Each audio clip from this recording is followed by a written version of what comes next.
Hello बच्चों, मैं Sanjay sir बोल रहा हूँ हेलो शिक्षा चैनल से। आज हम लोग सीबीएसई बोर्ड के हिसाब से एक मोस्ट इम्पॉर्टेंट चैप्टर क्लास 10 के आपके देखने जा रहे हैं। चैप्टर का नाम है विद्युत धारा के चुंबकीय प्रवाह और ये आपका चैप्टर नंबर 13 है। और इस चैप्टर में से भी बहुत सारे क्वेश्चंस और चैप्टर नंबर 12 जो मैं पहले करवा चुका हूँ और चैप्टर नंबर 11 और चैप्टर नंबर 4, इन सभी चैप्टरों से समझ लीजिए बहुत ज़्यादा अच्छे क्वेश्चंस 8 और 9। इन चैप्टरों को भी यदि आप कर लेते हो ठीक ढंग से, और सभी चैप्टर्स नॉर्मल तौर पे चाहे भी पढ़ सकते हो, लेकिन इन चैप्टरों से समझ लीजिए बहुत ज़्यादा नंबर का सीबीएसई बोर्ड के अंदर क्वेश्चंस पूछे जाते हैं। और मेरे हिसाब से ये चैप्टर्स मोस्ट इम्पॉर्टेंट चैप्टर्स में से एक हैं। तो आप मेरे चैनल के संग जुड़े रहिए, लाइक करिए, सब्सक्राइब करिए, शेयर करिए। मैं आपको पूरा का पूरा चैप्टर लाइन बाय लाइन एक एक शब्द को आपको पढ़ा रहा हूँ, और उससे रिलेटेड जहाँ पर इम्पोर्टेंट हुआ वहाँ पर मैं आपको समझा रहा हूँ। चैप्टर नंबर 10 को भी बनाने में मुझे 3 पार्ट लगे।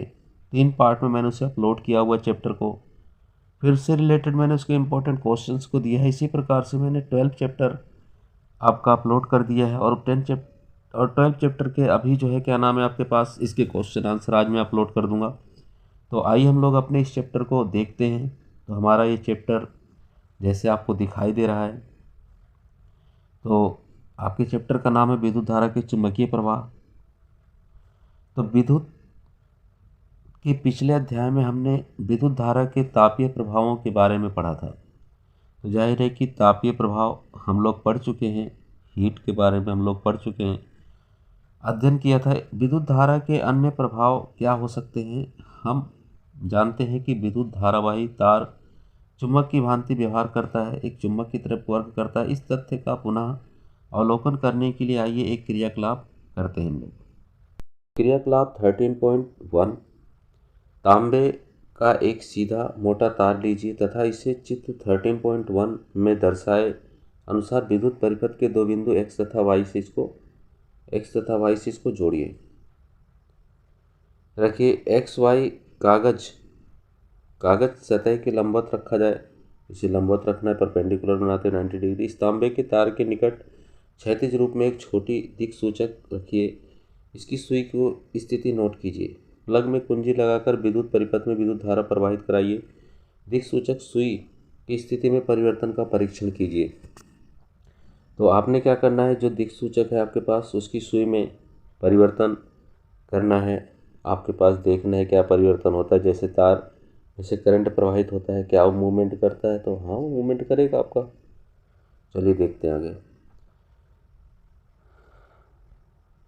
देखते हैं सुई विक्षेपित हो जाती है अर्थात मूवमेंट हो जाती है। इसमें इसका क्या अर्थ है?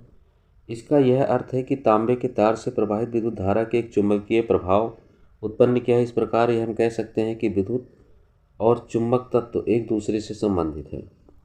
आपके पास हैंस क्रिश्चियन ऑर्स्टेड को बारे में बताया गया। 19वीं शताब्दी के अग्रणी वैज्ञानिक में से एक हैंस क्रिश्चियन ऑर्स्टेड ने विद्युत चुंबक तत्व को समझने में एक निर्णायक भूमिका निभाई।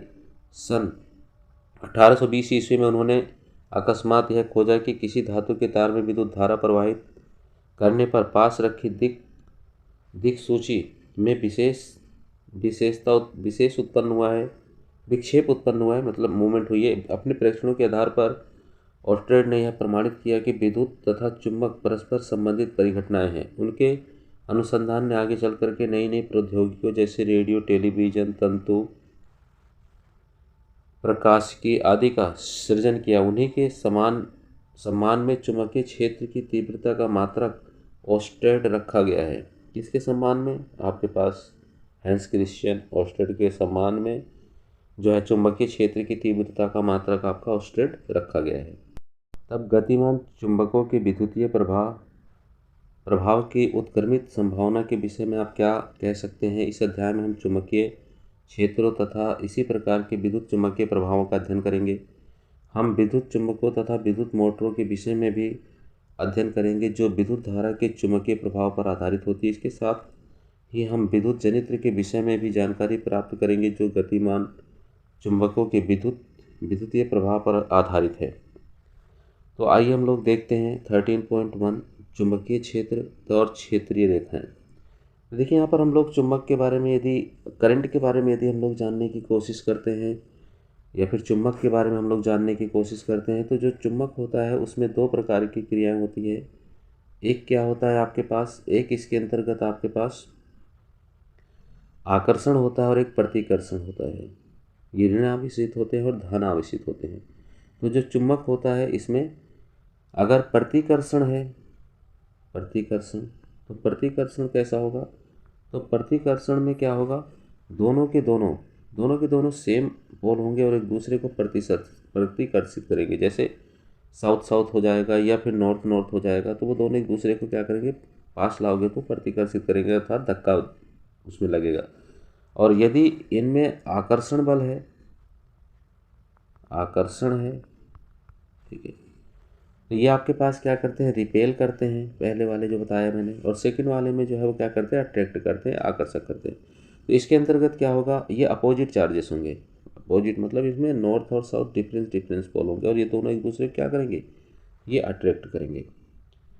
और यदि हम करंट की बात करें तो शुरुआती दौर में हमारे पास जो करंट था वो स्टैटिक करंट था, अर्थात स्थिर करंट था। स्थिर करंट के बारे में हमें पता कैसे चला, तो देखिए स्थिर करंट के बारे में आप मान लीजिए कंघे को लेते हो, कंघे को आप अपने सूखे बालू से रगड़ते हो और कागज़ के पास ले जाते हैं तो वो चिपकने लग जाता है, चिपकने लग जाता है। और वो कहाँ पर चिपकेगा, वो केवल आपका उसी जगह पर चिपकेगा जहाँ पर जो है जहाँ पर आपने उसे रगड़ा हुआ है, तो वहीं पर केवल आवेश उसमें उत्पन्न हुआ। इस वजह से उसे स्थिर स्थिर विद्युत आवेश कहते हैं, स्थिर विद्युत आवेश कहते हैं। और दूसरा आपके पास जिसे आप इलेक्ट्रिक करंट कहते हो, तो ये गतिशील होता है, गतिशील होता है। इसका मतलब होता है कि इसका प्रभाव एक जगह पर नहीं होगा, बल्कि ये जो है जहाँ पर चालू करेगा वो सभी जगह पर जाएगा, लेकिन उसका प्रभाव केवल वहीं पर दिखाई देगा। तो आइए इस चैप्टर में हम लोग आगे देखते हैं चुंबकीय क्षेत्र और क्षेत्र रेखाएं। 3.1 चुंबकीय क्षेत्र और क्षेत्र रेखाएं। हम इस तथ्य से भलीभांति परिचित हैं कि किसी छड़ चुंबक के निकट लाने पर दिक्सूचक की सुई विक्षेपित हो जाती है। वास्तव में दिक्सूचक की सुई एक छोटा छड़ चुंबक हो जाती है। किसी दिक्सूचक की सुई के दोनों सिरे लगभग उत्तर और दक्षिण दिशाओं की ओर संकेत करते हैं। उत्तर दिशा की ओर संकेत करने वाले सिरे को उत्तरोमुखी ध्रुव तथा उत्तर ध्रुव कहते हैं। दूसरा सिरा जो दक्षिण दिशा की ओर संकेत करता है उसे दक्षिणी मुखी ध्रुव अथवा दक्षिण ध्रुव कहते हैं। विविध क्रियाकलापों के द्वारा हमने यह परीक्षण किया है कि चुंबक के सजातीय ध्रुवों में परस्पर प्रतिकर्षण तथा विजातीय ध्रुवों में परस्पर आकर्षण होता है। तो ये मैं आपको अभी समझा चुका हूँ। क्रियाकलाप 13.2, किसी चिपचिपे पदार्थ का उपयोग करके ड्राइंग बोर्ड पर एक सफ़ेद कागज लगाइए। इसके बीचों बीच एक छड़ चुंबक लगाइए। छड़ चुंबक को रखिए आप लोग ऐसे। छड़ चुंबक के चारों ओर एक समान रूप से कुछ लौह चूर्ण को आप लोग क्या करिए, छितरा दीजिए, फैला दीजिए, जैसे चित्र 13.2 में आपको दर्शाया गया है। इस क्रियाकलाप के लिए नमक छित्रावक का उपयोग किया जा सकता है, जैसे नमक को आप लोग छिड़कते उस तरीके से। अब बोर्ड को धीरे से थपथपाइए। आप क्या परीक्षण करते हैं, तो यहाँ पर देखिए चुंबकीय प्रभाव को दर्शाया गया है। छड़ चुंबक के निकट लौह चूर्ण स्वयं ही चुंबकीय क्षेत्र रेखाओं के अनुरूप संरेखित हो जाता है। देखिए इस प्रकार से वो अपने आप को व्यवस्थित कर ले रहा है। आप देखिए इस तरीके से बिल्कुल एक नए पैटर्न में आपको देखिए व्यवस्थित करता हुआ नजर आ रहा है। ये आपके टीचर्स हो सकते हैं स्कूल में आपको ड्राइंग बोर्ड या ब्लैक बोर्ड वगैरह पे करके दिखाए, जहाँ पर भी दिखाना चाहते हैं। लौह चूर्ण स्वयं को चित्र 13.2 में दर्शाए पैटर्न में व्यवस्थित कर लेगा। लौह चूर्ण इस प्रकार के पैटर्न में क्यों व्यवस्थित होता है, यह पैटर्न क्या निर्देशित करता है, चुंबक अपने चारों ओर के क्षेत्र में अपना प्रभाव आरोपित करता रहता है। लौह चूर्ण एक बल का अनुभव करता है, इसी बल के कारण लौह चूर्ण इस प्रकार के पैटर्न में व्यवस्थित हो जाता है। किसी चुंबक के चारों ओर का वह क्षेत्र जिसमें उसके बल का संसूचन किया जाता है उस चुंबक का चुंबकीय क्षेत्र कहलाता है। वह रेखाएं जिनके अनुदिश लौह चूर्ण स्वयं संरेखित होता है चुंबकीय क्षेत्र रेखाओं का निरूपण करता है। क्या किसी छड़ के चुंबक के चारों ओर चुंबकीय क्षेत्र रेखाएं प्राप्त करने के अन्य कोई उपाय भी हैं? वास्तव में आप स्वयं किसी छड़ चुंबक की चुंबकीय क्षेत्र रेखाएं खींच सकते हैं, तो इसे आप स्वयं भी ड्रॉ कर सकते, बना सकते हैं। देखिए क्रियाकलाप 13.3, एक छड़ चुंबक लीजिए। किसी चिपचिपे पदार्थ को रिटर्निंग बोर्ड पर चिपकाई तथा एक सफ़ेद कागज के बीचों बीच इस चुम्बक को रख दीजिए। चुम्बक की सीमा रेखा अंकित कीजिए। दिक्सूची को चुम्बक के उत्तर ध्रुव के निकट ले जाइए। यह कैसे व्यवहार करता है? दिक्सूचक का दक्षिणी ध्रुव के उत्तर ध्रुव की ओर संकेत करता है। दिक्सूचक का उत्तर ध्रुव चुम्बक के उत्तर ध्रुव से दूर की ओर संकेत करता है। दिक्सूचक के दोनों सिरों की स्थितियां नुकीली पेंसिल से अंकित कर दीजिए। दिक्सूची को इस प्रकार रखें कि इसका दक्षिणी ध्रुव उस स्थिति पर आ जाए जहां पहले उत्तरी ध्रुव की स्थिति को अंकित किया था। उत्तर ध्रुव की इस नई स्थिति को अंकित कीजिए। चित्र 13.3 में दर्शाए अनुसार चुंबक के दक्षिणी ध्रुव पर पहुंचने तक इस क्रिया को दर्शाइए। अब कागज पर अंकित बिंदुओं को इस प्रकार मिलाइए कि एक निष्कोण वक्र प्राप्त हो जाए। यह वक्र एक चुंबकीय क्षेत्र रेखा को निरूपित करता है। उपरोक्त प्रक्रिया को दोहराकर जितना संभव हो सके क्षेत्रीय रेखाएं खींचिए। आपको चित्र 13.4 में दर्शाए अनुसार पैटर्न प्राप्त होगा। ये रेखाएं चुंबक के चारों ओर के चुंबकीय क्षेत्र को निरूपित करती हैं। चुंबकीय क्षेत्र रेखाएं कहते हैं। किसी चुंबकीय क्षेत्र रेखा के अनुदिश गमन करते समय दिक्सूची के विक्षेपण का प्रयोग कीजिए। चुंबकीय ध्रुवों के निकट जाने पर सुई के विक्षेपण में वृद्धि होती है। देखिए यहाँ पर आप लोगों को जो है नॉर्थ, साउथ और नॉर्थ को रिप्रेजेंट किया गया है। तो यहाँ पर से दिक्सूचक की सुई नॉर्थ टू साउथ इस तरीके से डायरेक्शन में आपकी चलती हुई जा रही है। तो हमारे पास जो डायरेक्शन होती है उत्तर से दक्षिण की तरफ होती है। तो रेखाएं, चुंबकीय रेखाएं उधर चलती है, उसे हमने इंडिकेट कर लिया। दिक्सूचक से चिन्हित रेखाएं आरेखित कर दी गई हैं। तो यहाँ पर देखिए उसके बाद एक पैटर्न के अंदर दिखाया गया। तो किस पैटर्न में निकल रही हैं? तो आपके पास वो नॉर्थ से निकलती हैं और साउथ की तरफ आपके पास एंटर कर रही हैं। इस प्रकार से किसी चुंबकीय क्षेत्र की रेखाओं को आपको रिप्रेजेंट करके यहाँ पर दिखाया गया है एक पैटर्न में। क्षेत्र एक ऐसी राशि है जिसमें परिमाण तथा दिशा दोनों ही होती है। इसी वजह से इसे हम लोग सदिश राशि भी कहते हैं। किसी चुंबकीय क्षेत्र की दिशा वह मानी जाती है जिसके अनुदिश दिक्सूचक उत्तरी ध्रुव से उस क्षेत्र के भीतर गमन करता है। इसीलिए परिपाटी के अनुसार चुंबकीय क्षेत्र रेखाएं चुंबक के ध्रुव से प्रकट होती हैं। उत्तरी ध्रुव से कहाँ से प्रकट होंगी? आपके पास उत्तरी ध्रुव से प्रकट होंगी। रेखाएं निकलती हुई आपको दिखाई देंगी उत्तरी ध्रुव से, तथा दक्षिणी ध्रुव के ऊपर विलीन हो जाएंगे। तो दक्षिणी ध्रुव जो है इसके अंदर आपको विलीन होती हुई दिखाई देगी। चित्र 13.4 में चुंबकीय क्षेत्र पर अंकित तीर के निशान पर ध्यान दीजिए। चुंबक के भीतर चुंबकीय क्षेत्र रेखाओं की दिशा उसके दक्षिणी ध्रुव से उत्तरी ध्रुव की ओर होती है। तो अंदर कैसे होता है? आपके पास जो मैग्नेट होता है, मैग्नेट के अंदर कैसा होगा? तो वो दिशा आपके पास साउथ से नॉर्थ होगी। इनसाइड की होती है। अतः चुंबकीय क्षेत्र रेखा एक बंद वक्र होती है। तो कैसा हो गया आपके पास? ये बंद है, बिल्कुल बंद वक्र है आपका। ये क्या है आपके पास? एक बंद वक्र है। चुंबकीय क्षेत्र की आपेक्षिक प्रबलता को क्षेत्र रेखाओं की निकटता की कोटि द्वारा दर्शाया जाता है। जहाँ पर चुंबकीय क्षेत्र रेखाएं अपेक्षाकृत अधिक निकट होती हैं वहाँ चुंबकीय क्षेत्र अधिक प्रबल होता है, अर्थात वहाँ पर विद्यमान किसी अन्य चुंबक के ध्रुव पर चुंबकीय क्षेत्र के कारण अधिक बल कार्य करेगा।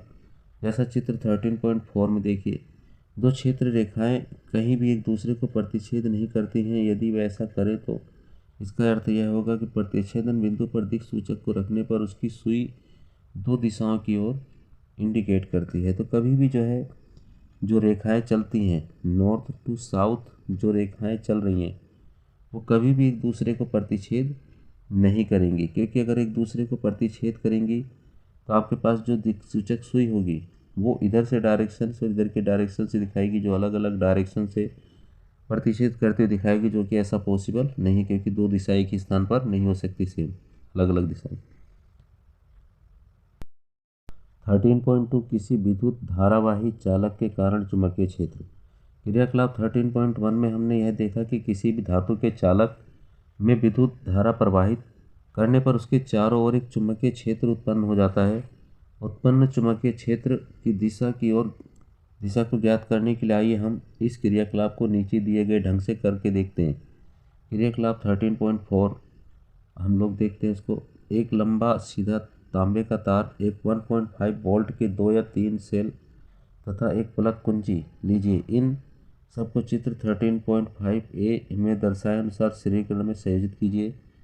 सेकेंड नंबर पे सीधे तार की दिक् सूची के ऊपर उसकी सुई के समांतर रखिए। अब प्लग में कुंजी लगाकर परिपथ को पूरा कीजिए। सुई के उत्तर ध्रुव के विक्षेप को नोट कीजिए।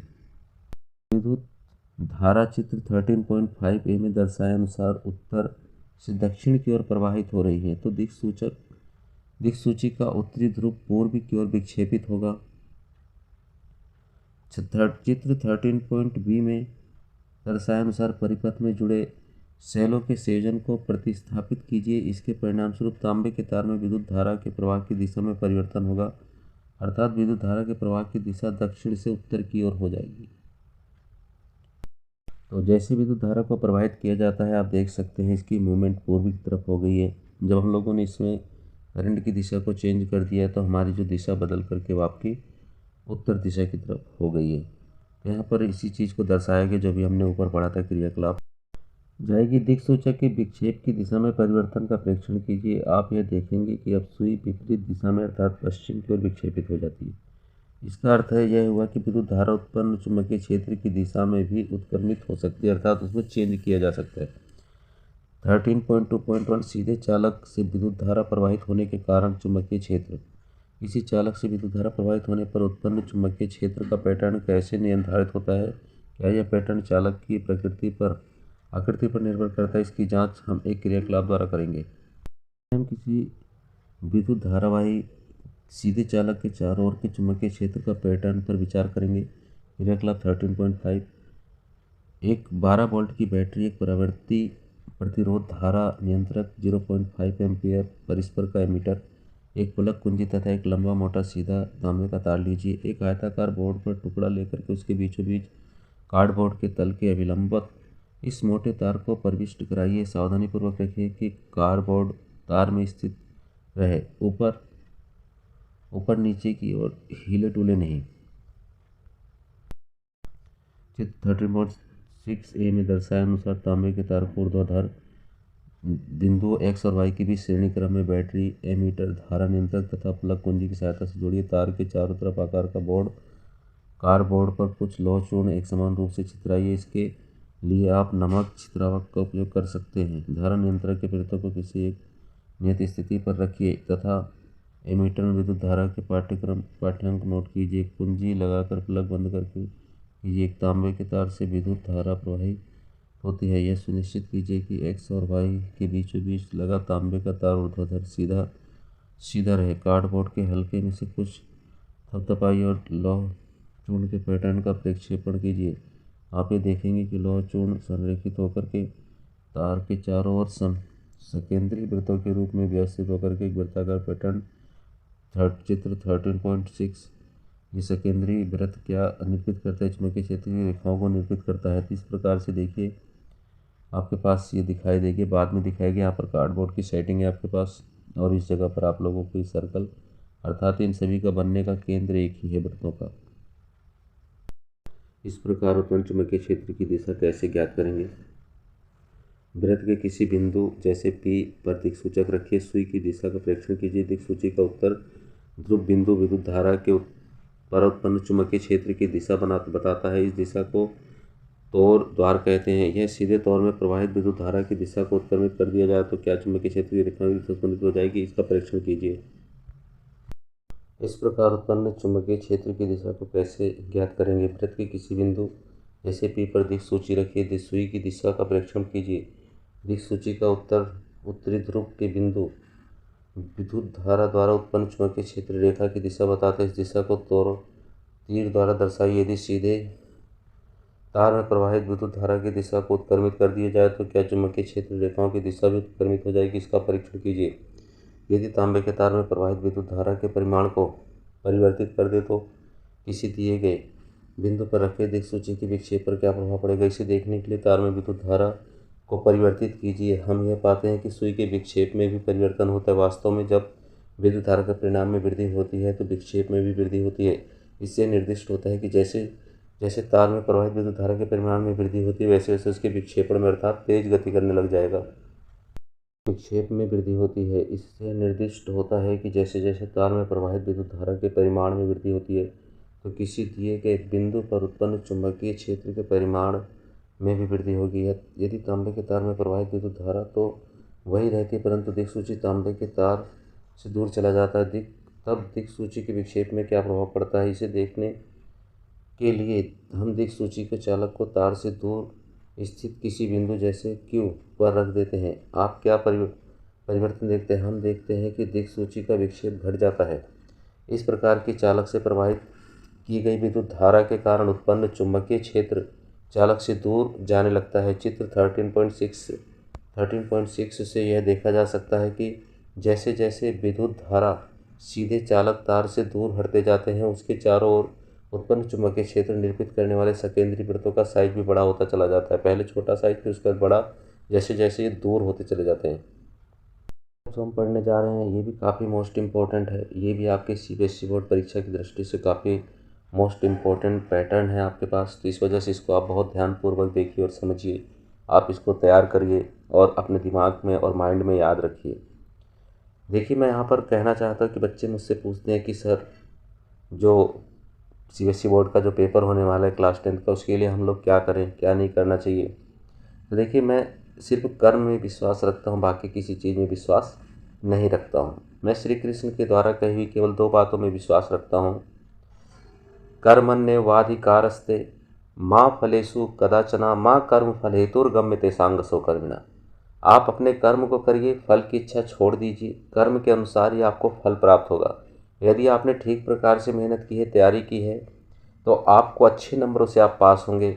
और यदि आपने मेहनत नहीं की है, केवल दिखावा किया है, तो उसी कर्म के अनुसार आपको फल प्राप्त होगा। तो 13.2.2 दक्षिण हस्त अंगुष्ठक नियम अर्थात दाएं हाथ का नियम। किसी विद्युत धारावाही चालक से संबंध चुंबकीय क्षेत्र की दिशा ज्ञात करने का एक सुगम उपाय नीचे दिखाया गया है। कल्पना कीजिए कि आप अपने दाहिने हाथ में विद्युत धारावाही चालक को इस प्रकार पकड़े हुए हैं कि आपका अंगूठा विद्युत धारा की दिशा की ओर संकेत करता है, तो आपकी उंगलियां चालक के चारों ओर चुंबकीय क्षेत्र रेखाओं की दिशा में लिपटी होंगी, जैसा कि चित्र 13.7 में दर्शाया गया है। इसे ही दक्षिण हस्त या फिर दाएं हाथ का अंगुष्ठक नियम कहते हैं। आइए देखते हैं चित्र में हम लोग। तो देखिए, यहाँ पर 13.7 दक्षिण हस्त का अंगुष्ठक नियम आपको दिखाया गया है। तो आपकी देखिए डायरेक्शन, विद्युत धारा की दिशा जो है, दाएं हाथ का नियम है, दाएं हाथ के इसको मूवमेंट करना है। देखिए, करंट आपका नीचे की तरफ जा रहा है, विद्युत धारा की जो प्रवाही का डायरेक्शन नीचे की तरफ है। तो आप अपने फिंगर जो है, इस फिंगर को मूवमेंट कराइए, इस फिंगर को मूवमेंट कराइए, फिंगर को मूवमेंट कराइए, फिंगर को मूवमेंट कराइए। ये फिंगर देखिए आपकी ऐसे मूवमेंट करती नजर आ रही है, ऐसे मूवमेंट करती आपकी नज़र आ रही है। तो आपकी जो है करंट की दिशा यही है। जिस दिशा में आपकी फिंगर मूवमेंट कर रही है, जिस दिशा में आपकी फिंगर मूवमेंट कर रही है, करंट की दिशा आपकी वही है। अगर आपका मान लीजिए डायरेक्शन ये वाला इधर की तरफ है, विद्युत धारा इधर की तरफ प्रवाहित हो रही है, तो आपने दाएं हाथ से पकड़ा हुआ है, दाएं हाथ विद्युत, तो अंगूठा किसकी तरफ इंडिकेट कर रहा है? आपका थंब जो है आई अर्थात विद्युत धारा की तरफ इंडिकेट कर रहा है।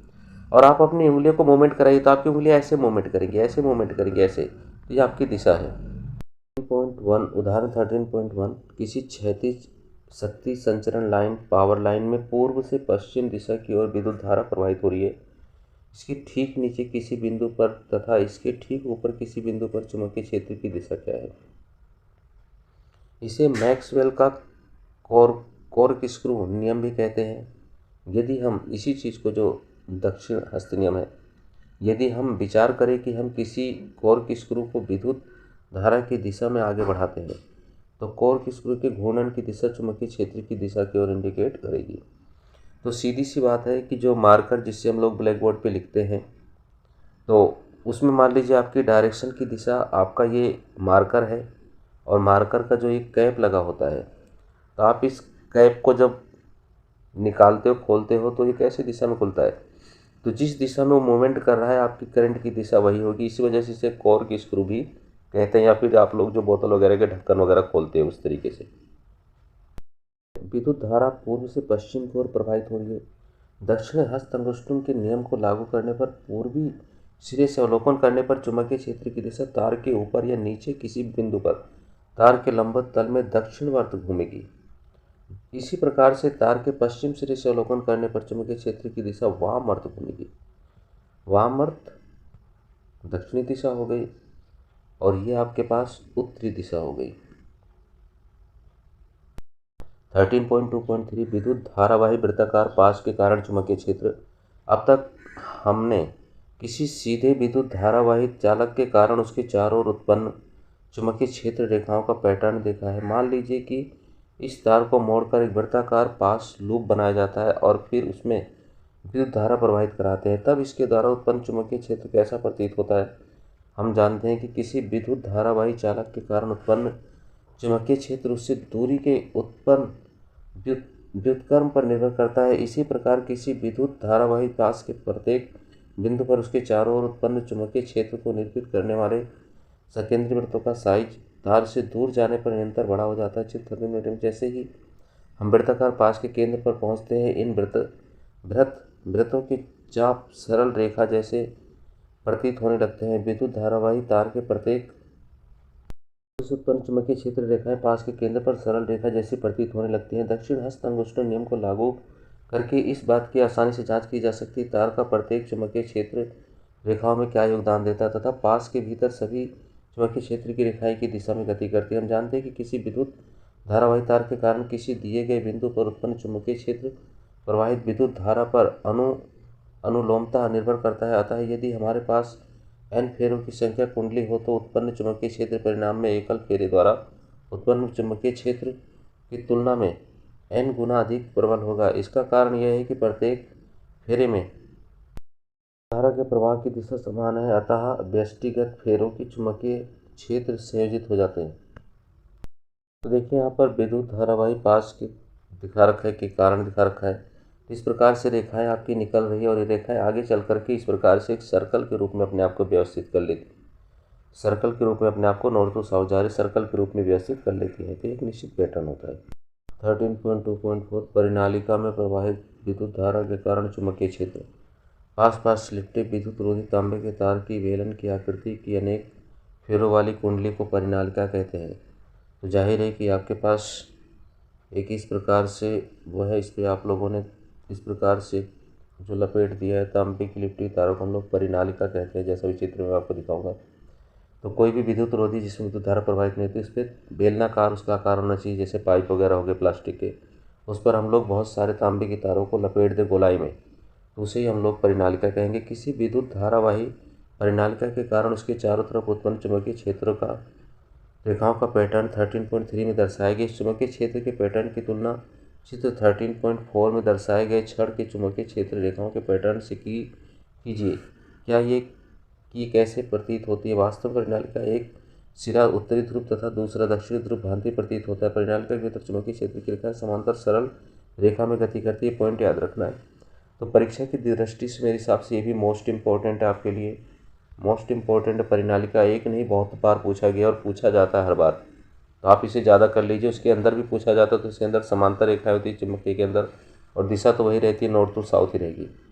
होती है निर्दिष्ट करता है कि किसी परिनालिका के भीतर सभी बिंदुओं पर चुंबकीय क्षेत्र समान है। ये क्या बताता है कि सभी जगह पर जो बिंदु पर जो चुंबकीय क्षेत्र बन रहा है समान बन रहा है, अर्थात परिनालिका के भीतर एक समान चुंबकीय क्षेत्र होता है। ये पॉइंट्स जो मैं सर्कल कर रहा हूँ इसे कन्फर्म अपने माइंड में रखिए आप।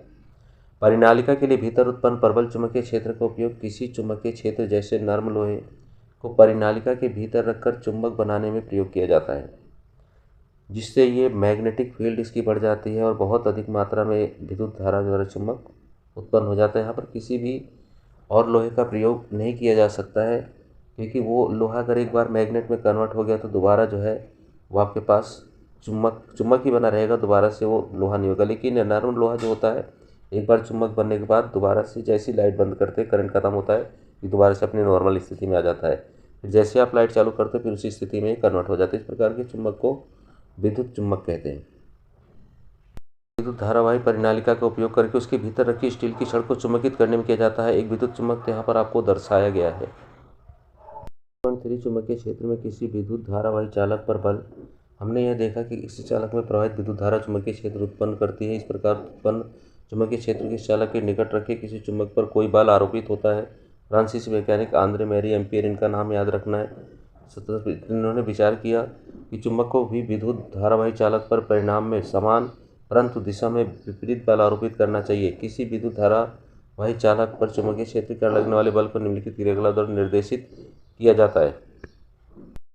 क्रियाकलाप 13.7 एल्युमिनियम की एक छोटी छड़ लगभग 5 सेंटीमीटर लीजिए। चित्र 13.13 में दर्शाए अनुसार इस छड़ को दो संयोजकों द्वारा किसी स्टैंड से क्षैतिज लटकाइए। एक प्रबल नाल चुंबक इस प्रकार से व्यवस्थित कीजिए कि छड़ नाल चुंबक के दो ध्रुवों के बीच हो तथा चुंबकीय क्षेत्र की दिशा ऊपर की तरफ हो। ऐसा करने के लिए नाल चुंबक का उत्तर ध्रुव एल्युमिनियम की छड़ के ऊर्ध्वाधर हो अर्थात लंबवत हो नीचे एवं दक्षिण ध्रुव ऊर्ध्वाधर ऊपर होने चाहिए। एक बैटरी, एक कुंजी तथा एक धारा नियंत्रक के साथ सीरियल क्रम में संयोजित कीजिए। एल्युमिनियम की छड़ में सिरे बी से ए की ओर विद्युत धारा प्रवाहित होती है। क्या आप क्या देखेंगे? हम ये देखते हैं कि विद्युत धारा प्रवाहित होते ही छड़ बाईं दिशा में विस्थापित हो जाती है। किस दिशा में? बाईं दिशा में विस्थापित हो जाती है। अब छड़ में प्रवाहित होने वाली विद्युत धारा की दिशा को उत्क्रमित कीजिए, बदल दीजिए अर्थात, और छड़ को विस्थापित की दिशा को नोट किया भी है, दाईं ओर विस्थापित हो जाती है। छड़ क्यों विस्थापित होती है? देखिए यहाँ पर आंद्रे मैरियम्पेर ने जो सेट पर लगाया था उसको प्रदर्शित किया गया, इसके माध्यम से उन्होंने जांच की थी। तो आपको यहाँ पर दिशा भी बता दी गई कि पहले छड़ दिशा क्यों होती है, क्योंकि ये आपके पास फोर्स मैग्नेट है उसे लगाया गया है, और ये आपके पास एक पत्ती को लगाया गया है सिल्वर की या फिर लोहे की, और उसको जो है जब करंट को चालू किया गया तो क्योंकि ये नॉर्थ टू साउथ है तो जिधर से डायरेक्शन होगी तो नॉर्थ टू साउथ उसकी रेखा मैग्नेटिक फील्ड बनती है, उधर गति करती है, और जैसे करंट की दिशा बदलते हैं तो दूसरी विपरीत दिशा के अंदर गति कर जाती है। में छड़ के विस्थापन से हमें यह संकेत मिलता है कि चुंबकीय क्षेत्र में रखने पर एल्युमिनियम की विद्युत धारा वही छड़ पर एक बल आरोपित होता है, और यह भी संकेत मिलता है कि चालक में प्रवाहित विद्युत धारा की दिशा उत्क्रमित करने पर बल की दिशा भी उत्क्रमित हो जाती है अर्थात चेंज हो जाती है। अब चुंबक के ध्रुव को परस्पर बदलकर चुंबकीय क्षेत्र की दिशा ऊर्ध्वाधर अधोमुखी कीजिए। एक बार पुनः यह देखिए कि क्या विद्युत धारावाही छड़ पर आरोपित बल की दिशा उत्क्रमित हो जाती है। इससे प्रदर्शित होता है कि चालक पर आरोपित बल की दिशा विद्युत धारा की दिशा और चुंबकीय क्षेत्र दोनों पर निर्भर करती है, तो दोनों से परिवर्तित हो सकती है। प्रयोग द्वारा यह देखा जा सकता है कि छड़ में विस्थापन उस समय अधिकतम अथवा छड़ पर आरोपित बल का परिणाम उच्चतम होता है जब विद्युत धारा की दिशा चुंबकीय क्षेत्र की दिशा के लंबवत होती है। ऐसी स्थिति में चालक पर आरोपित बल की दिशा का पता हम एक सरल नियम द्वारा लगा सकते हैं। 13.7 में हमने विद्युत धारा की दिशा और चुंबकीय क्षेत्र की दिशा को परस्पर लंबवत रख कर विचार किया है, और यह पाया है कि चालक पर आरोपित बल की दिशा इन दोनों के लंबवत। इन दोनों दिशाओं की व्याख्या एक सरल नियम जिसे फ्लेमिंग का वाम हस्त नियम या फिर उसे हम लोग बायां हाथ का नियम कहते हैं द्वारा की जा सकती है। इस नियम के अनुसार अपने बाएं हाथ की तर्जनी, मध्यमा और अंगूठे को इस प्रकार फैलाएं कि तीनों एक दूसरे के लंबवत अर्थात 90 डिग्री, जैसा चित्र 13.3 में दिखाया गया है। यदि तर्जनी चुंबकीय क्षेत्र की दिशा, मध्यमा चालक में प्रवाहित विद्युत धारा की दिशा की ओर संकेत करती है, तो अंगूठा चालक की गति की दिशा अथवा चालक पर आरोपित बल की दिशा की ओर संकेत करता है। देखिए इस प्रकार से यदि हम अपने बाएं हाथ को व्यवस्थित करते हैं परपेंडिकुलर, तो हमारे पास ये जो करंट है, करंट की दिशा को हम लोग सी मान लेते हैं, चाइल्ड हो गया, और जो चुंबकीय क्षेत्र है मैग्नेटिक फील्ड मिल रहा है उसे एम मान लेते हैं, एम से डिनोट कर लेते हैं, और इसको एफ अर्थात फोर्स अर्थात फादर। तो फादर, मदर और चाइल्ड के अनुसार हम इसे याद रख सकते हैं। तो हमारे पास सबसे पहले करंट अर्थात चाइल्ड जिसकी हम बात करें बच्चे की, यहाँ पर से विद्युत धारा प्रवाहित होती है। तो विद्युत धारा आई तो विद्युत धारा की तरफ ही इशारा कर रहा है, विद्युत धारा की दिशा की तरफ इशारा कर रहा है। उसके बाद क्या, वो मैग्नेटिक फील्ड बन रहा है, चुंबकीय क्षेत्र बन रहा है, और चुंबकीय क्षेत्र बनने के कारण जो आपके पास मूवमेंट होने लग जाएगी, उसके अंदर जो मूवमेंट होगी वो बल को दिखा रहा है, फिर गति को दिखा रहा है, उसे हम लोग फोर्स बोलते हैं। तो आप लोग इसे FMC से याद कर सकते हैं, फादर, मदर और चाइल्ड से। तो ये आपका क्या है, ये C है, ये आपका क्या है, ये M है, और ये क्या है, ये F है। तो आप इसे FMC से याद कर सकते हैं, फादर, मदर और चाइल्ड से। तो इसे ही फ्लेमिंग का वाम हस्त नियम कहते हैं, और इससे हम लोग विद्युत धारा की दिशा, चुंबकीय क्षेत्र और अंगूठे को पता कर सकते हैं, बल को। नियम के अनुसार अपने बाएं हाथ की तर्जनी मध्य अंगूठी इस प्रकार फैलाई कि तीन एक दूसरे के लंबवत हो, जैसे चित्र में दिखाया गया है। तो विद्युत मोटर, विद्युत जनित ध्वनि विस्तारक यंत्र, माइक्रोफोन अथवा विद्युत मापन यंत्र कुछ ऐसी युक्तियाँ हैं जिनमें विद्युत धारा धारावाहिक चालक तथा चुंबकीय क्षेत्र का उपयोग होता है। आगे कुछ अनुभागों में कुछ मोटर तथा विद्युत जनरेटरों के विषय में हम पढ़ेंगे। तो आपके घरों के अंदर जो विद्युत मोटर चलती है पानी वाली, उसके अंदर इसका और जितने अप्लायंसेस वगैरह है उसमें उनकी इसी नियम का उपयोग करके उन्हें देखिए 13.2 उदाहरण है हमारे पास। यहाँ पर 13.14 के अंदर एक आपको आकृति दिखाई देगी है इलेक्ट्रॉन और चुंबकीय क्षेत्र की। यहाँ पर हमें पता करना है, दर्शाए अनुसार कोई इलेक्ट्रॉन किसी चुंबकीय क्षेत्र के लंबवत प्रवेश करता है। इलेक्ट्रॉनों पर आरोपित बल की दिशा क्या है? दाईं ओर होगा, बाईं ओर होगा, कागज से बाहर की ओर होगा या फिर कागज में भीतर की ओर होगा? तो आइए इसका आंसर जानते हैं। विकल्प देखिए डी इसका सही ऑप्शन है। फ्लेमिंग के वाम हस्त नियम के अनुसार आरोपित बल की दिशा चुंबकीय क्षेत्र तथा विद्युत धारा दोनों की दिशा के लंबवत होती है, ये आपको बता दिया था। याद कीजिए विद्युत धारा की जो दिशा थी, मैंने पहले ही बताया था कि अगर इलेक्ट्रॉन नीचे की तरफ डायरेक्शन में आ रहे हैं तो उसके अपोज इलेक्ट्रॉन आपका नीचे की तरफ आ रहे हैं तो आपके पास जो करंट की दिशा होगी वो हमेशा उसके उल्टी होगी, अपोजिट दिशा में होगी। अर्थात तो नीचे की तरफ आ रहे हैं तो करंट ऊपर की तरफ होंगे। यदि करंट आपके जो है बाईं तरफ से दाईं तरफ की ओर जा रहे हैं इलेक्ट्रॉन, तो जो उसकी दिशा होगी उसके अपोजिट होगी। अर्थात ये दाईं तरफ जा रहे हैं तो बाईं तरफ आपके पास करंट की दिशा होगी, अर्थात करंट की दिशा होगी।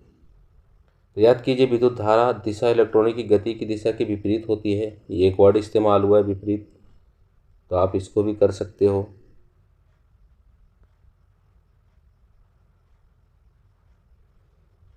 तो अतः आरोपित बल की दिशा कागज में भीतर की ओर जाते हुए है। तो यही है आपके पास इसका आंसर।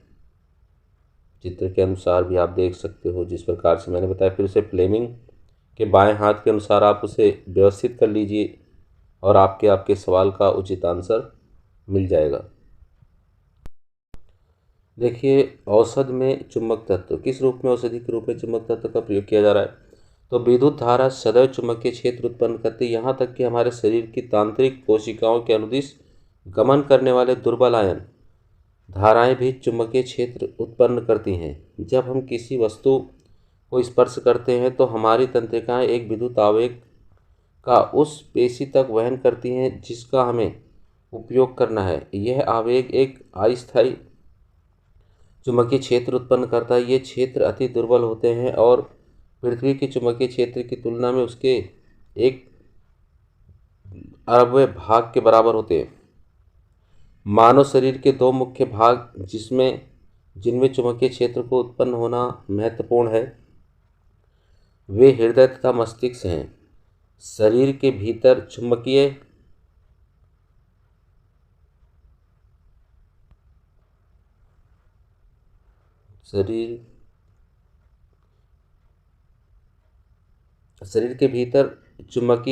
क्षेत्र के विभिन्न भागों के प्रतिबिंब प्राप्त करने का एक आधार बनता है। ऐसा एक विशेष तकनीक जिसे चुंबकीय अनुनाद बिंबिन अर्थात MRI, जिसका आप सभी लोगों ने नाम सुना होगा, मैग्नेटिक रिसोनेंस इमेजिंग, तो ये जो है आपके पास MRI के उपयोग द्वारा किया जाता है। चिकित्सा निदान में इन प्रतिबंधों का विश्लेषण सहायक होता है। इस प्रकार चिकित्सा विज्ञान में चुंबक तत्व के महत्वपूर्ण उपयोग हैं। 13.4 विद्युत मोटर। विद्युत मोटर एक ऐसी घूर्णन युक्ति है जिसमें विद्युत ऊर्जा का यांत्रिक ऊर्जा में रूपांतरण होता है। एक महत्वपूर्ण अवयव के रूप में विद्युत मोटर का उपयोग विद्युत पंखों, रेफ्रिजरेटरों, विद्युत मिश्रकों, washing machine, computer, MP3 players आदि में किया जाता है। क्या आप जानते हैं कि विद्युत मोटर कैसे कार्य करती है?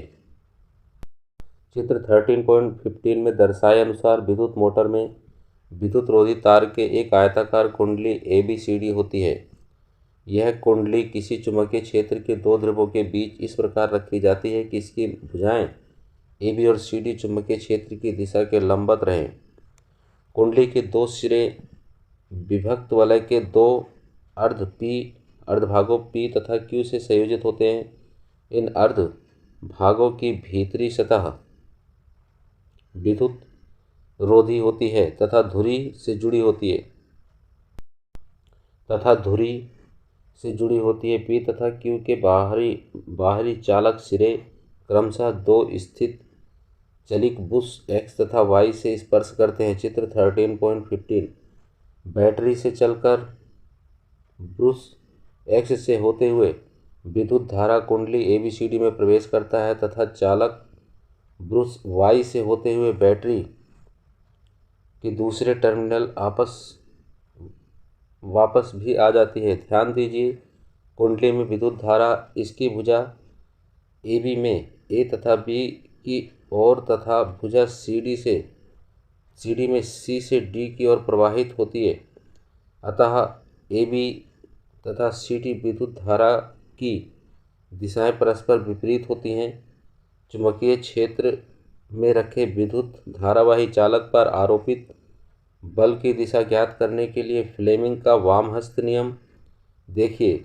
चित्र 12.13 अनु प्रयुक्त करने पर हम यह पाते हैं कि भुजा AB पर बल इसे अधोमुखी ढकेलता है, जबकि भुजा CD पर आरोपित बल इसे ऊपरीमुखी ढकेलता है। इस प्रकार किसी अक्ष पर घूमने के लिए स्वतंत्र कुंडली तथा धुरी वामावर्त घूर्णन करते हैं। आधे घूर्णन में PQ का संपर्क ब्रुश X से होता है तथा P का संपर्क Y से होता है। अतः कुंडली में विद्युत धारा उत्क्रमित होकर DCBA के अनुदिश प्रवाहित होती है। वह युक्ति जो परिपथ में विद्युत धारा प्रवाह को उत्क्रमित कर देती है उसे दिक् परिवर्तक कहते हैं, अर्थात धारा को परिवर्तित करने वाली। विद्युत मोटर में विभक्त वलय दिक् परिवर्तक का कार्य करता है। विद्युत धारा के उत्क्रमित होने पर दोनों भुजाएं AB तथा CD पर आरोपित बलों की दिशाएं भी उत्क्रमित हो जाती हैं। इस प्रकार कुंडली की भुजा AB जो पहले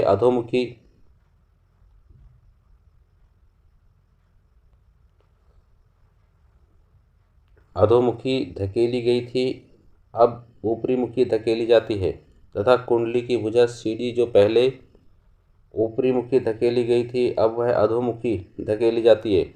अतः कुंडली तथा धुरी उसी दिशा में अब आधा घूर्णन और पूरा घूर्णन कर लेता है। प्रत्येक आधे घूर्णन के पश्चात विद्युत धारा के उत्क्रमित होने का क्रम दोहराता रहता है, जिसके फलस्वरूप कुंडली तथा धुरी का निरंतर घूर्णन होता रहता है। व्यावसायिक मोटरों में पहले नंबर पर स्थायी चुंबकों के स्थान पर विद्युत चुंबक प्रयोग किए जाते हैं। सेकंड नंबर पर विद्युत धारावाही कुंडली में फेरों की संख्या अत्यधिक होती है।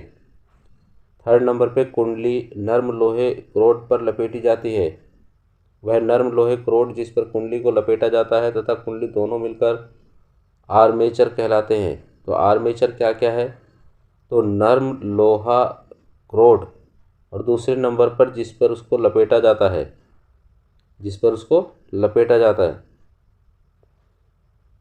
नर्म लोह क्रोड जिस पर कुंडली को लपेटा जाता है, ये दो कुंडली नर्म लोहा तथा कुंडली दोनों मिलकर आर्मेचर कहलाते हैं। इससे मोटर की शक्ति में वृद्धि हो जाती है। तो यहाँ पर कुछ तरीके दिए गए जिसके द्वारा विद्युत धारा को बढ़ाया जाता है। जैसे स्थायी चुंबकों का उपयोग विद्युत चुंबक प्रयोग किए जाते हैं। विद्युत धारावाही कुंडली में फेरों की संख्या अधिक करके हम इसे बढ़ा सकते हैं। तो आइए चित्र के थ्रू समझते हैं। तो जो अभी हम लोगों ने पढ़ा यहाँ पर चित्र में देखते हैं, तो ये आपके पास जो है क्या नाम है, आपके पास चुंबक रखे गए हैं। ये चुंबक पावरफुल चुंबक होते हैं। इसकी डायरेक्शन को मैं पहले ही बता दिया है मैंने कि इस जगह पर से जो मैग्नेटिक फील्ड बनती है वो नॉर्थ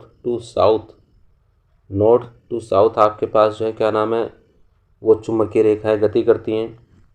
तो ये आपके पास उत्तरी ध्रुव है और ये दक्षिणी ध्रुव है। और इस जगह पर ये आपके पास जो है क्या नाम है, ABCD आर्मेचर को दर्शाया गया है, ABCD आर्मेचर को दर्शाया गया है। और इस जगह पर आपके पास वलय हैं, वलय मतलब रिंग शेप है, ये रिंग शेप जो आपके लगे हुए हैं ये वलय हैं। और ये वलय जो है कौन कौन से आपके पास, यहाँ पर R2 और B2, एक आपके पास देखिए यहाँ पर B2 दिखाई दे रहा है और इधर की साइड में आप एक देखिए B1 दिखाई दे रहा है। तो B1 और B2 ये जो है आपके पास, ये जो C टाइप में है ये तो वलय है जो रिंग शेप में है, जो रिंग शेप में दिखाई दे रहा है ये तो आपका वलय है, ये वलय है। और ये जो है दोनों के दोनों ब्रुश हैं, आपके ब्रुश। तो यहाँ पर क्या होता है कि इस जगह पर करंट आपका जोड़ा जाता है, इस जगह पर करंट जोड़ा जाता है। ये किससे अटैच्ड होते हैं, ये वलय से अटैच्ड होते हैं। ये किससे अटैच्ड होंगे, ये वलय से अटैच्ड होंगे, जुड़े हुए होंगे उससे। यहाँ पर क्या होता है, ये आकार जो है, जो रिंग शेप का आकार है वो हाफ होता है, हल्का सा बीच में जरा सा गैप होता है बिल्कुल जरा सा। और ये ब्रुश क्या करते हैं, इससे विद्युत धारा को इसमें ज्वाइंट करा जाता है। जब विद्युत धारा को ज्वाइंट करा जाता है, क्योंकि अगर हम डायरेक्टली जो है विद्युत तार को लगा दें तो वो घूम करके जो है क्या नाम है, टूट जाएगी। अब यहाँ पर क्या होता है, जो ब्रुश बहुत ज़्यादा हेल्पफुल होते हैं, ये ब्रुश क्या करते हैं, ये ब्रुश इसमें कनेक्टेड है किससे, वलय से कनेक्टेड हैं। और जैसी विद्युत धारा इसमें प्रवाहित होती है यहाँ पर करंट जब चेंज होता है, प्लस माइनस की चेंजिंग, जब यहाँ पर करंट चेंज होता है आपका, जैसी दिशा बदलती है तो ऐसी करंट का डायरेक्शन फ्लेमिंग के बाएं हाथ के रूल के अनुसार वो चेंज होता है। चेंज होने पे क्या होता है कि ये वलय जो है आधा घूमता है और फिर करंट जो है फिर से उधर की दूसरे वाले में पहुंच जाता है और इसको पूरा राउंड वो दे देता है। तो पूरी राउंड शेप में पहले ऐसे चलेगा, फिर करंट शेप चेंज होगी, फिर ये ऊपर आएगा, पहले ऐसे नीचे की तरफ जाएगा फिर ऊपर की तरफ, इस तरीके से पूरा सर्कल चलता है। और ये जो ब्रुश होते हैं इसको बिजली की तारों को टूटने से बचाते हैं। और जो वलय होते हैं वो करंट को लगातार सप्लाई को जारी रखते हैं। और इनको जो है क्या नाम है, वलय कहते हैं। वलय अर्थात विभक्त भी करता है। और उसके बाद यहाँ पर आपके पूरा एक सेटअप लगाया गया है, जैसा आप लोगों ने बिल्कुल शुरू में चैप्टर में देखा था, बिल्कुल उसी प्रकार का यहाँ पर आपके करंट को जोड़ा गया है, सप्लाई को जोड़ा गया है। आपके पास मीटर लगाया गया है, वोल्ट मीटर वगैरह। और यहाँ पर जो है ABCD आपके पास जो आर्मेचर को दिखाया गया है, तो इसमें करंट को बताया गया कि सबसे पहले किधर जाएगा, नीचे की तरफ जाएगा, फिर उसको हम लोग फ्लेमिंग के बाएं हाथ के रूप में करेंगे, फिर ऊपर आएगा, फिर नीचे जाएगा। इस तरीके से इसका पूरा एक सर्कल राउंड करने लग जाता है। तो यहाँ पर जो याद रखने वाली चीज़ है, एक तो ब्रुश के बारे में याद रखना है इसका कार्य क्या है, दूसरे नंबर पर एक वलय के रूप में हमें याद रखना है कि इसका कार्य क्या है। और इसका कार्य तो आप सभी को पता ही है। कभी कभी ये दोनों पूछ ले जाते हैं क्वेश्चन, और ये भी पूछ ले जाता है कि फ्लेमिंग में अगर ये इस तरीके से दिशा आगे की तरफ चल रही तो आप फ्लेमिंग में उसी प्रकार से जो मैंने आप लोगों को मदर फादर और चाइल्ड के अनुसार बताया है, आप उसके अनुसार इसको एडजस्टमेंट करके देखिए, आपको आपका आंसर मिल जाएगा। तो विद्युत जनित सिद्धांत को दर्शाना, तो हमारे सबके घरों में देखिए साफ बात है कि जितने भी आपके पास घूर्णन करने वाले यंत्र हैं वो सारे के सारे आपके फ्लेमिंग के लेफ्ट हैंड अर्थात बाएं हाथ के रूल के अनुसार कार्य करते हैं। आइए आगे देखते हैं। देखिए आपके पास इस जगह पर नॉर्थ अर्थात उत्तरी ध्रुव, यहाँ पर दक्षिणी ध्रुव को रखा गया है। ये पावरफुल मैग्नेट होते हैं आपके। और इस जगह पर आपके पास जो विद्युत की तारें होती हैं उसे X तथा Y से जोड़ा गया है, जिसे हम लोगों ने X तथा Y से जोड़ा गया है। ये ब्रुश है, इसके अंदर क्या होता है, जो विद्युत तार है, विद्युत की जो सप्लाई है उसको इससे कनेक्ट किया गया है। आप यहाँ पर जैसे बिल्कुल स्पष्ट शब्दों में देख पा रहे हैं कि विभक्त वलय का इस्तेमाल किया है। विभक्त वलय पर ब्रुश आपके कनेक्टेड है। तो ये विभक्त वलय देखिए बिल्कुल सी आकार के सी शेप में बना हुआ है। तो यहाँ पर से क्या करते हैं, और ये ब्रुश क्या करते हैं, ब्रुश जो है बिजली की सप्लाई को देते हैं। अगर ये विभक्त वलय पर नहीं लगाए जाते और ब्रुश से कनेक्टेड नहीं किए जाते तो आपके पास यदि डायरेक्ट आप तार को लगाते हैं तो तार इसमें क्या होती, बार बार राउंड राउंड घूमती रहती है और फिर टूट जाती। तो ब्रुश का काम क्या है, तो वो जो है ब्रुश जो है क्या नाम है, इससे टच करता है आपके पास विभक्त वलय से, जिससे जो है ना तो आपकी तार टूटती है और ना करंट की सप्लाई में रोक आती है। विभक्त वलय का क्या काम चीज़ है?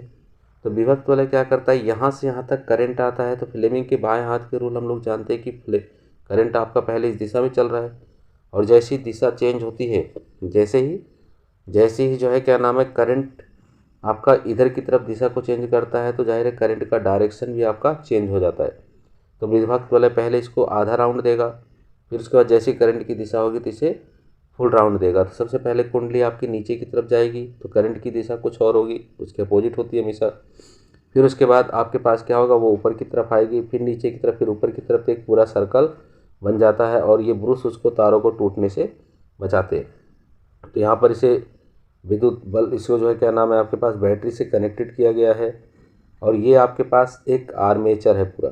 ये पूरा का पूरा क्या है, ABCD क्या है, पूरा आर्मेचर दर्शाया गया है।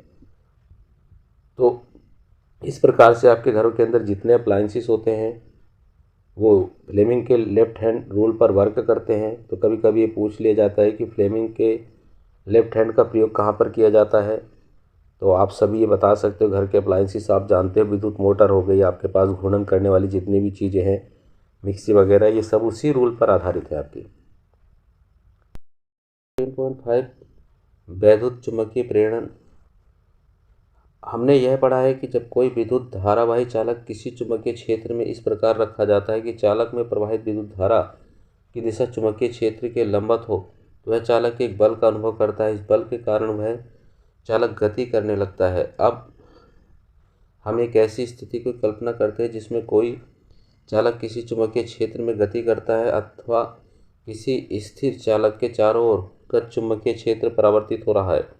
इस स्थिति में क्या होगा, इसका सर्वप्रथम अध्ययन 1831 में माइकल फैराडे ने किया। फैराडे की इस खोज ने किसी गतिशील चुंबक का उपयोग किस प्रकार विद्युत धारा उत्पन्न करने के लिए किया जाता है, वैज्ञानिक क्षेत्र की एक नई दिशा प्रदान की। इस प्रभाव का अध्ययन करने के लिए आइए क्रियाकलाप करते हैं। क्रियाकलाप 13.8, अनेक फेरों वाली तार की कुंडली AB लीजिए। ठीक है, अनेक फेरों वाली लेनी है, अनेक फेरे हों उसमें।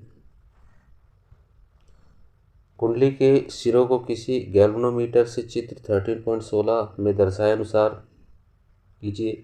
एक प्रबल चुंबक लीजिए तथा इसके उत्तर ध्रुव को कुंडली B के सिरे से और ले जाइए। क्या आप गैल्वेनोमीटर की सुई में कोई परिवर्तन देखते हैं? गैल्वेनोमीटर की सुई में कोई परिवर्तन पाते? गैल्वेनोमीटर की सुई में क्षणिक विक्षेप होता है। मान लीजिए यह दाईं ओर है, तो किस ओर है, ये दाईं ओर है, दाईं ओर, तो दाईं ओर इसका डायरेक्शन है। यह कुंडली AB में विद्युत धारा को उपस्थिति का संकेत करता है। जैसे ही चुंबक का गति समाप्त होती है, गैल्वेनोमीटर में विक्षेप शून्य हो जाता है। अब चुंबक के उत्तर ध्रुव की कुंडली से दूर ले जाइए। इस बार गैल्वेनोमीटर की सुई विक्षेपित हुई है, जो यह दिशा बताती है कि परिपथ में उत्पन्न विद्युत धारा की दिशा पहले के विपरीत है। तो यहाँ पर उस चित्र के थ्रू आपको दर्शाया गया है। जैसे ही मैग्नेट को यहाँ पे लाया गया है तो आपके पास ये जो है इसके अंदर डिफ्लेक्शन दिखाई देगा, क्योंकि चुंबकीय क्षेत्र आपका किस तरीके से बन रहा है, ऐसे बन रहा है। चुंबकीय क्षेत्र आपका इस प्रकार से बन रहा है, तो गैल्वेनोमीटर आपका वर्किंग करेगा। तो गैल्वेनोमीटर आपका क्या किस दिशा के अंदर दिखाएगा, तो गैल्वेनोमीटर की दिशा के बारे में भी आपको बताया गया है कि गैल्वेनोमीटर की जो दिशा होगी वो क्या होगी। और जब इसी मैग्नेट चुंबक को हम लोग इसकी दिशा को चेंज कर देते हैं तो क्या होगा, इसके विपरीत, और बाद में क्या होगा, शून्य होगा। तो 3 डायरेक्शन में वर्क करता है आपके पास। जैसे ही आपके पास इसकी नॉर्थ टू साउथ इसे लाया जाता है तो इसका डिफ्लेक्शन आपके पास होगा और एक जगह पर ये शून्य हो जाएगा। जब फिर उसके बाद ये आपका अपोजिट साइड में चला जाता है। कुंडली के निकट किसी चुंबक को स्थिर अवस्था में इस प्रकार रखा जाए कि चुंबक का उत्तरी ध्रुव कुंडली बी के सिरे B की ओर हो। हम यह देखते हैं कि जैसे ही कुंडली को चुंबक के ध्रुव की ओर ले जाते हैं, गैल्वेनोमीटर की सुई दाईं ओर विक्षेपित होती है। इसी प्रकार जब कुंडली को उत्तरी ध्रुव से दूर हटाते हैं तो गैल्वेनोमीटर की सुई बाईं ओर विक्षेपित होती है। तो जब कुंडली को चुंबक के सापेक्ष स्थिर रखते हैं तो गैल्वेनोमीटर में विक्षेप शून्य हो जाता है। इस क्रियाकलाप को आप निष्कर्ष द्वारा निकाल सकते हैं। तो जाहिर है कि जो आपके पास गैल्वेनोमीटर है जिसे वहाँ पे दर्शाया गया है, तो यहाँ पर उन्होंने बताया है कि यदि आपके पास ये जो एन उत्तरी ध्रुव है और ये साउथ पोल है, जो इसको जब गैल्वेनोमीटर जब इसके अंदर लाया जाएगा, कुंडली के अंदर जब इसको लगाया जाएगा, तो जो गैल्वेनोमीटर का जो डायरेक्शन होगा, क्योंकि चुंबकीय क्षेत्र आपकी इस दिशा में बन रहा है, तो इसका मतलब आपका जो पहला विक्षोभ दिखाई देगा वो किधर की तरफ दिखाई देगा, वो दाईं ओर दिखाई देगा। सेकेंड नंबर पे जैसे ही आप लोग इसकी डायरेक्शन को, चुंबक की डायरेक्शन को चेंज करते हो, तो आपके पास क्योंकि नॉर्थ अब इधर आ जाएगा, तो नॉर्थ टू अब इधर से इधर की तरफ आपके पास रेखाएं गति करेंगी, इधर से इधर की तरफ रेखाएं, तो आपके पास अब किधर की तरफ दिखाई देगा, बाईं ओर। किधर की तरफ दिखाई देगा अब गैल्वेनोमीटर आपको किसकी तरफ करेगा, बाईं ओर इंडिकेट करेगा, बाईं ओर। और उसके बाद जब लगातार करंट उसमें चलता रहता है, तो जो गैल्वेनोमीटर होता है वो आपका शून्य पर आ जाता है। कहाँ पर आ जाता है, शून्य पर आकर स्थिर हो जाता है। ये तीन कंडीशन आप गैल्वेनोमीटर से जांच कर सकते हैं, यही तीनों कंडीशन होती है। यहाँ पर मेन ये दिखा रहा है कि एक मैग्नेटिक फील्ड को प्रोड्यूस किया जा रहा है मैग्नेट के द्वारा, और आगे चल करके इसे हम लोग विद्युत धारा में कन्वर्ट कर पाएंगे। तो आगे चलिए देखते हैं। आप यह जांच कर सकते हैं कि यदि आप चुंबक के दक्षिण ध्रुव को कुंडली के पी सिरे की ओर गति कराते हैं, तो गैल्वेनोमीटर में विक्षेपण पहली स्थिति जिसमें उत्तर ध्रुव का उपयोग किया गया था के विपरीत होगा। जब कुंडली तथा चुंबक दोनों स्थिर होते हैं तो गैल्वेनोमीटर में कोई विक्षेप नहीं होता है। अतः इस क्रियाकलाप से यह सुस्पष्ट है कि कुंडली की सापेक्ष चुंबक की गति का प्रेरित विभवांतर उत्पन्न करती है, जिसके कारण परिपथ में प्रेरित विद्युत धारा प्रवाहित होती है। गैल्वेनोमीटर एक ऐसा उपकरण है जो किसी परिपथ में विद्युत धारा की उपस्थिति संसूचित करता है, अर्थात बताता है। यदि इससे प्रवाहित विद्युत धारा शून्य है तो इसका संकेतक है शून्य, पैमाने के मध्य में पर रहता है। यह अपने शून्य चिन्ह के या तो बाईं ओर अथवा दाईं ओर ही विक्षेपित हो सकता है। यह विक्षेपित विद्युत धारा की दिशा पर निर्भर करता है। माइकल फैराडे एक प्रायोगिक भौतिकी विज्ञानी थे। उन्होंने कोई औपचारिक शिक्षा प्राप्त नहीं की। अपने जीवन के आरंभिक काल में उन्होंने जिल्दसाजी की दुकान पर कार्य किया। फैराडे जिल्दसाजी के लिए दुकान पर आने वाली पुस्तकों का अध्ययन करते थे। इससे उनकी विज्ञान में रुचि उत्पन्न हो गई। उन्हें रॉयल इंस्टीट्यूट के वैज्ञानिक सर हम्फ्रे डेवी के सार्वजनिक व्याख्यान सुनने का अवसर प्राप्त हुआ। उन्होंने सावधानीपूर्वक डेवी के व्याख्यानों को नोट किया और उन्हें सर डेवी के पास भेज दिया। शीघ्र ही उन्हें रॉयल इंस्टीट्यूट में डेवी की प्रयोगशाला में सहायक बना दिया गया। फैराडे ने बहुत सी क्रांतिकारी खोज की, जिनमें विद्युत चुंबकीय प्रेरण तथा विद्युत अपघटन के नियम सम्मिलित हैं। अनेक विश्वविद्यालयों ने उन्हें मानद उपाधियां प्रदान करने का प्रयास किया, परंतु उन्होंने इस प्रकार के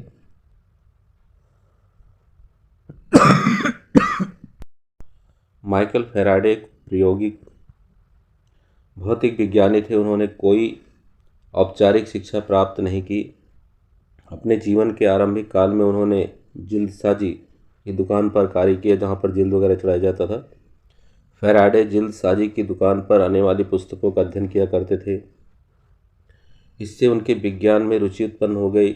उन्हें रॉयल इंस्टीट्यूट के वैज्ञानिक सर हम्फ्रे डेवी के सार्वजनिक व्याख्यान सुनने का अवसर प्राप्त हुआ। उन्होंने सावधानीपूर्वक डेवी व्याख्यान के नोट तैयार किए और उन्हें सर डेवी के पास भेज दिया। शीघ्र उन्हें रॉयल इंस्टीट्यूट डेवी में डेवी की प्रयोगशाला में सहायक बना दिया गया। फैराडे ने बहुत सी क्रांतिकारी खोज की, जिसमें विद्युत चुंबकीय प्रेरण तथा विद्युत अपघटन के नियम सम्मिलित हैं। अनेक विश्वविद्यालयों ने उन्हें मानद उपाधियां प्रदान करने का प्रयास किया, परंतु उन्होंने इसे प्रकार के सम्मानों को ठुकरा दिया। फैराडे को किसी भी सम्मान की तुलना में अपने वैज्ञानिक कार्य से अधिक प्यार था। आइए अब हम क्रियाकलाप 13.8 में कुछ परिवर्तन करते हैं और गतिमान चुंबक को एक ऐसी विद्युत धारावाही कुंडली से प्रतिस्थापित करते हैं जिसमें विद्युत धारा के परिमाण को परिवर्तित किया जा सकता है। 13.9 तांबे की तार की दो विभिन्न कुंडलियाँ लीजिए जिनमें फेरों की संख्या काफ़ी अधिक है, जैसे क्रमशः 50-100 फेरे हो। इन कुंडलियों को चित्र 13.17 में दर्शाए अनुसार किसी विद्युत रोधी खोखले बेलन पर चढ़ाइए। आप मोटे कागज को भी खोखले बेलन के रूप में लपेटकर यह कार्य कर सकते हैं। कुंडली एक को, जिसमें फेरों की संख्या अपेक्षाकृत अधिक है, श्रेणी क्रम में बैटरी तथा प्लग कुंजी से संयोजित कीजिए। अन्य कुंडली 2 को भी चित्र 13.7 में दर्शाए अनुसार गैल्वेनोमीटर से संयोजित कीजिए। कुंजी को प्लग में लगाइए। गैल्वेनोमीटर का परीक्षण कीजिए, क्या इसकी सुई कोई विक्षेप दर्शाती है। आप यह देखेंगे कि गैल्वेनोमीटर की सुई तुरंत ही एक दिशा में तीव्र गति से विक्षेपित होकर उसी गति से शीघ्र वापस शून्य पर आ जाती है। यह कुंडली 2 में क्षणिक विद्युत धारा को उत्पन्न होने को प्रकट करता है। कुंडली 1 को दर्शाया गया है, इसके अंदर आप लोगों को जो है क्या नाम है, कॉपर की वायर को लपेटा गया है। कुंडली 2 को बनाया गया, फिर से कॉपर की वायर को लपेटा गया और गैल्वेनोमीटर को सेकंड वाली कुंडली से कनेक्ट किया गया है और बैटरी को फर्स्ट वाली से। जैसे हम लोग यहाँ पर विद्युत धारा को चालू करते हैं तो फिर से एक मैग्नेटिक फील्ड बनेगा नॉर्थ टू साउथ, और जैसे नॉर्थ टू साउथ बनेगा तो आपका डिफ्लेक्शन देखिए, क्योंकि magnetic field north to south बन रहा है तो जाहिर है कि ये इधर की तरफ आपका डिफ्लेक्शन इसमें दिखाई देगा, फिर ये शून्य पर आ जाएगा। इधर ही डिफ्लेक्ट होगा, डिफ्लेक्ट होने के बाद दोबारा से रिवर्स शून्य पर आ जाएगा आपका। इसे कुंडली 1 को वियोजित कीजिए। आप यह पाएंगे कि ऐसा करने पर कुंडली 2 में एक क्षणिक विद्युत धारा प्रवाहित होती, परंतु इसकी दिशा पहले से विपरीत थी। तो जाहिर है कि हम लोगों ने जब कुंडली को इधर से उधर को बदल दिया तो दोबारा से हमें फिर से परिवर्तन दिखाई देगा। इस क्रिया में हम यह परीक्षण करते हैं, जैसे कुंडली फर्स्ट में विद्युत धारा स्थायी होती है, कुंडली 2 से संयोजित गैल्वेनोमीटर कोई विक्षेप नहीं उत्पन्न कराता, अर्थात स्थिर रहने पर कोई भी परिवर्तन नहीं होगा, वह भी शून्य रहेगा।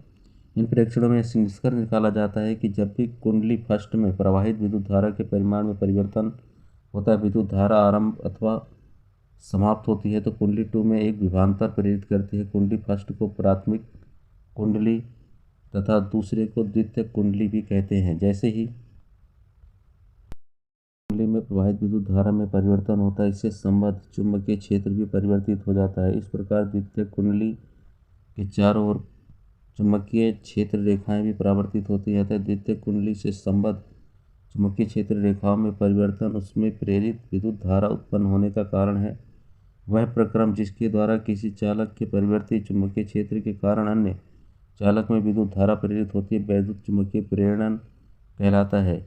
व्यवहार में हम किसी कुंडली में प्रेरित विद्युत धारा को या तो उसे चुंबकीय क्षेत्र में गति कराकर अथवा उसके चारों ओर चुंबकीय क्षेत्र को परिवर्तित करके उत्पन्न कर सकते हैं। अधिकांश परिस्थिति में चुंबकीय क्षेत्र में कुंडली को गति कराकर प्रेरित विद्युत धारा उत्पन्न करना अधिक सुविधाजनक होता है। जब कुंडली की गति की दिशा चुंबकीय क्षेत्र की दिशा के लंबवत होती है, तब कुंडली में उत्पन्न प्रेरित विद्युत धारा अधिकतम होती है। तो इस स्थिति में प्रेरित विद्युत धारा की दिशा ज्ञात करने के लिए हम एक सरल नियम का उपयोग कर सकते हैं। इस नियम के अनुसार आप अपने दाहिने हाथ की तर्जनी, मध्यमा और अंगूठे को इस प्रकार फैलाइए कि ये तीनों एक दूसरे को परस्पर लंबवत हो। चित्र 13.18 में यह तर्जनी चुंबकीय क्षेत्र की दिशा को और संकेत करती है, जबकि अंगूठा चालक की गति की दिशा की ओर संकेत करता है तथा मध्यमा चालक में विद्युत धारा की दिशा को दर्शाती है। इस सरल नियम को फ्लेमिंग का दाएं हाथ का रूल कहते हैं।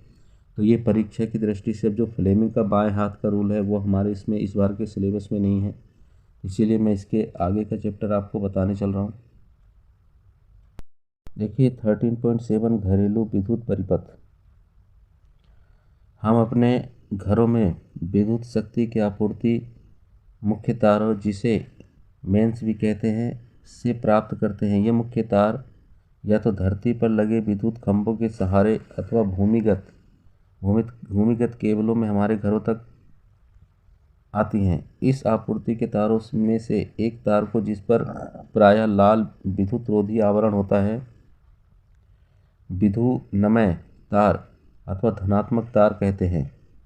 अन्य तार को, जिस पर काला आवरण होता है, उदासीन तार अथवा ऋणात्मक तार कहते हैं। हमारे देश में इन दोनों तारों के बीच 220 वोल्ट का विभवांतर होता है। घरों में लगे मीटर बोर्ड में ये तार मुख्यतः फ्यूज से होते हुए एक विद्युत मीटर में प्रवेश करते हैं। इन्हें मुख्य स्विच से होते हुए घर के लाइन में तारों से संयोजित कर दिया जाता है।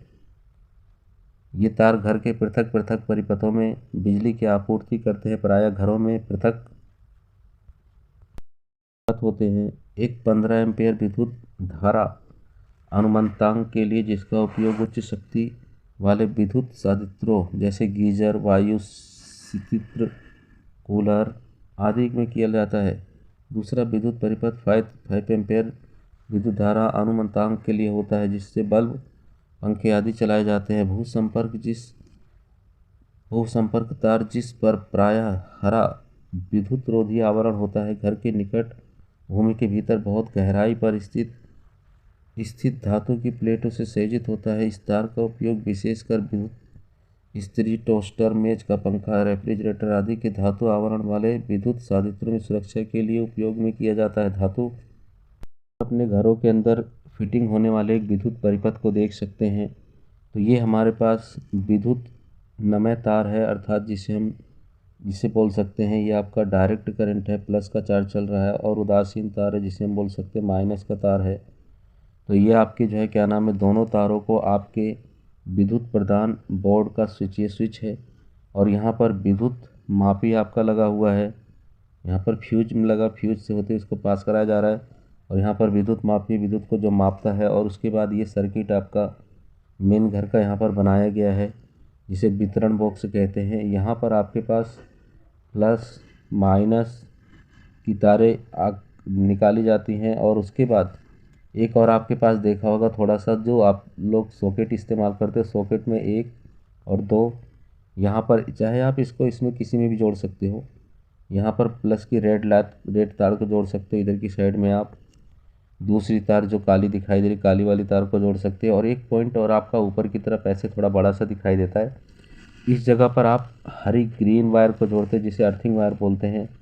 ये क्या होता है कि इसको भू संपर्क कराया जाता है, भूमि से इसका संपर्क कराया जाता है। तो आपके घरों के अंदर जैसे फ्रिज हो गया, कूलर हो गया, या फिर आप जो प्रेस करने के लिए आयरन इस्तेमाल करते हो, तो इसके अंदर जो एक्स्ट्रा करंट बनता है वो इसके द्वारा, भू संपर्क के द्वारा भूमि के अंदर चला जाता है और आपको करंट नहीं लगता। नहीं तो कभी कभी अगर ये तार आपके घरों में नहीं लगा होगा तो आपको जो है क्या नाम है, जिसे कहते हैं हम हवा का करंट, इस प्रकार का करंट आपको लगेगा। के आवरणों में से संयोजित भू संपर्क तार विद्युत धारा के लिए अल्प प्रतिरोधों का चालन पथ प्रस्तुत करता है। इससे यह सुनिश्चित हो जाता है कि साधित्र के धात्विक आवरण में विद्युत धारा का कोई क्षरण होने पर उस साधित्र का विभव भूमि के विभव के बराबर हो जाएगा। फलस्वरूप इस साधित्र को उपयोग करने वाला व्यक्ति तीव्र विद्युत आघात से सुरक्षित बचा रहता है। चित्र 13.20 में सामान्य घरेलू विद्युत परिपथों में से किसी एक परिपथ का व्यवस्था आरेख दर्शाया गया। प्रत्येक विद्युत परिपथ में विद्युत नमय तथा उदासीन तारों के बीच विभिन्न विद्युत साधित्रों को संयोजित किया जाता है। प्रत्येक साधित्र का अपना पृथक ऑन ऑफ स्विच होता है ताकि इच्छा अनुसार उनमें विद्युत धारा प्रवाहित कर सके, सभी साधित्रों को समान वोल्टता मिल सके। इसके लिए उन्हें परस्पर पार्श्व क्रम में, अर्थात हम उसे पैरेलल जो होता है, इस तरीके से संयोजित किया जाता है। विद्युत फ्यूज सभी घरेलू परिपथों का एक महत्वपूर्ण अवयव होता है। पिछले अध्याय अनुभाग 12.7 में देखिए, हम विद्युत फ्यूज के सिद्धांत एवं कार्यविधि के विषय में अध्ययन कर चुके हैं। विद्युत परिपथ में लगा फ्यूज परिपथ तथा साधित्र को अति भारण के कारण होने वाले क्षति से बचाता है।